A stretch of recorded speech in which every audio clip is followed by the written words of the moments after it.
Hi Tom. Hey, how's it going? My question is, are you planning on being in any more movies with the same cast from Harry Potter? Any more what, sorry? Movies? Yeah, that's Harry Potter. Yeah, I'd love to, man. It's a cool idea. We've often talked about it, actually. I like the idea of, Daniel and I said if we work with him again, then he can play the git, and I get to be the, But yeah, we had a quite depressing talk about it the other day, because we thought, is this ever going to happen? Are filmmakers or producers ever going to put two of the sort of old cast back together in something completely different? Maybe in years to come, yeah. Maybe it will take a while, but I hope so. I mean, I had nothing but the best time working with them. I've only got good things to say about them. I know the Felton twins have been there a couple of times in years previous. They're a great bunch of guys. Matthew Lewis, who plays Neville, here it's Neville in the last film. Finally, his heroism came.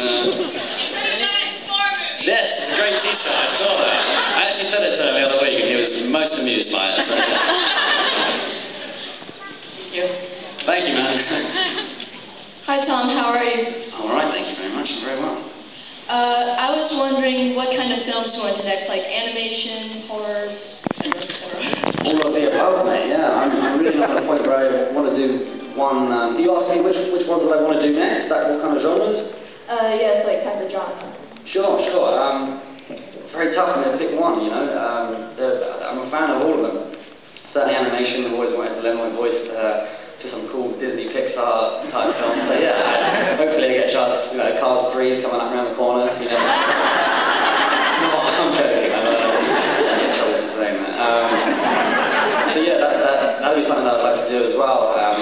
The horror genre is something that I've always been a fan of. Something that I grew up with. I did a film called The Apparition, which will be coming out next year, which is kind of a sci-fi horror, which is pretty cool.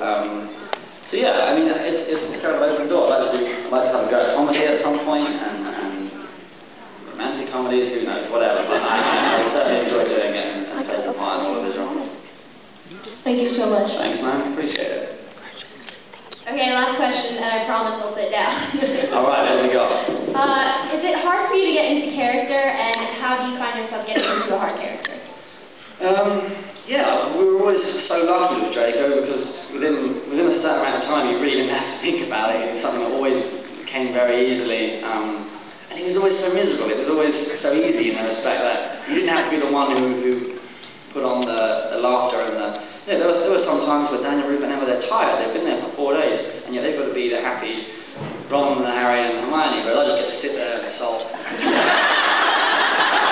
Mooch around, and like, it was always classic. When they were setting up the scene, they'd be like, right, everyone stand up, and as soon as you're set up when you're standing up, that means you're going to be there for the next kind of 3 or 4 hours, and we'd be like, yeah, Draco, you sit down and scurry off in the background like brilliant. That's what you done. So, no, he was always a very easy character to kind of jump back into in a way. I guess preparation and rehearsal and having time to actually rehearse with the actors